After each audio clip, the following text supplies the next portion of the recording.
What we have here is the 500i filter kit from MaxFlow filters. Inside of the kit, you have the cover, you have two elements, you have the cage with the new gray lid for the cage. It's important to use the gray one. We give you the instructions on how to mount it and oil it.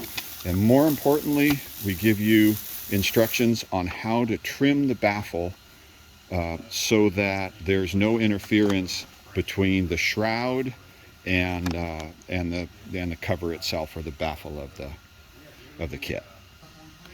So there's three different options in order to be able to trim the cover or trim the baffle.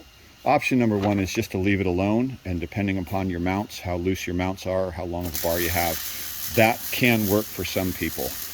The next option would be to do what's called the 1/4 inch trim, which is where you would just take a small portion of the baffle and cut it away, which will expose a little bit of the filter element. That may work for some people.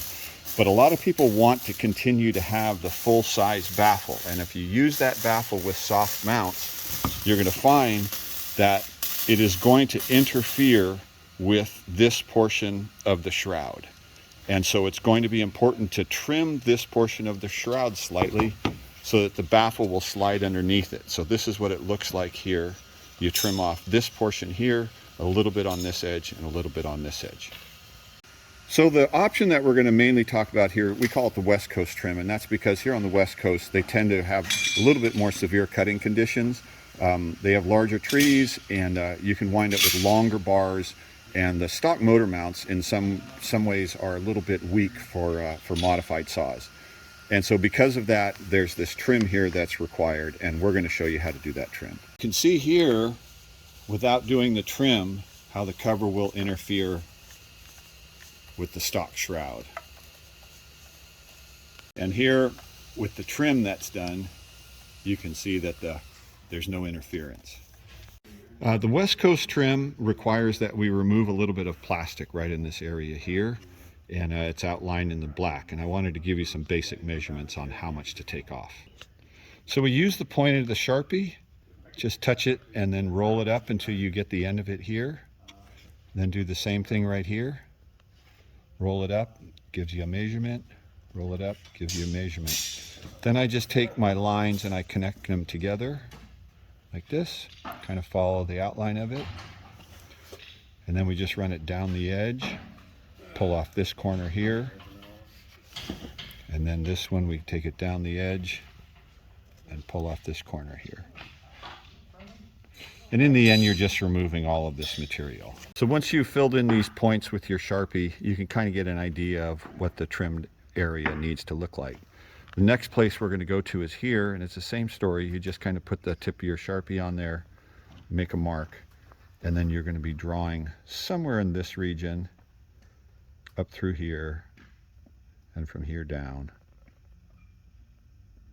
And this is the area here you're going to remove on the right-hand side of your shroud, left-hand side of your shroud. It's only about a half a Sharpie here, about that much.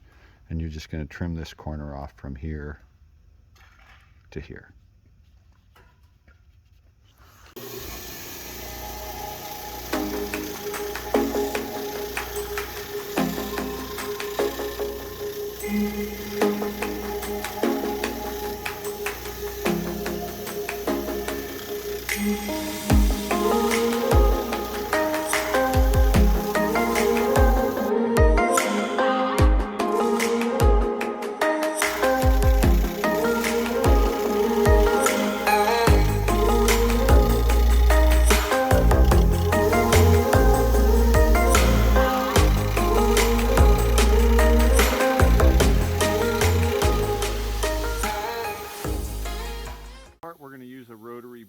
You could have this in your drill.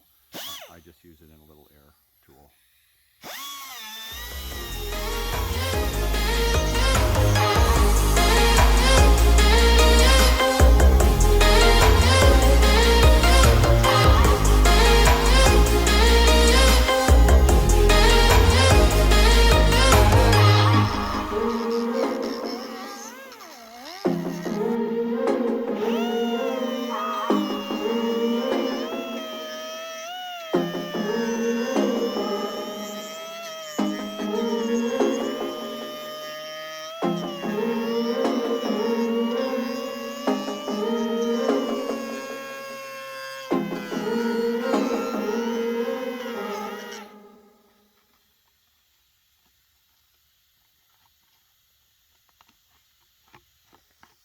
Then I just take a razor blade and take off the little bit of flash here. Same thing along this edge. Just clean it up a little bit.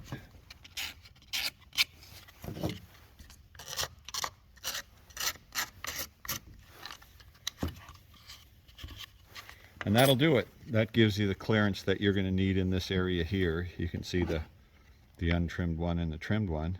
And when that goes on your saw, that'll give you plenty of clearance for the baffle from your MaxFlow 500i kit. If you need to have pictures and diagrams of this, go to maxflowfilters.com/500i-mods.